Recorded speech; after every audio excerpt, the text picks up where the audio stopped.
Tingnan ho natin ano yung iba pang mga detalye ng balita ito mula kay Jun Di Makutak, Aris 19. Assalamualaikum, Brother Jun. Alaykum assalam, Brother Angel.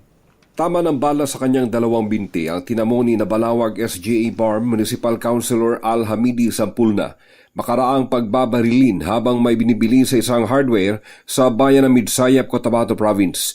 Sa magkahiwalay na report mula sa Nabalawag at Midsayap Municipal Police Stations, pumarada ang sinasakyan ni Municipal Councilor Al Hamidi Sampulna sa isang hardware sa Barangay Poblacion 8 at habang bumababa ito mula sa sinasakyang SUV with plate number NCY 3252, bigla manong sumalakay ng dalawang kataong sakay na isang color blue single motorcycle at malapitang pinagbabaril ng angkas si Councilor Sampulna kung saan tinamaan ito sa magkabilang binti.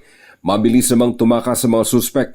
Agad namang nadala sa pinakamalapit na ospital ang konsehal at kasalukuyang nilalapatan ng gamot habang nagpapatuloy pa sa pangangalap ng karagdagang impormasyon ang PNP. Na-recover sa crime site ang 3 slugs at 9 na empty shells mula sa caliber 35 pistol na ginamit sa tangkang pagpaslang sa konsehal.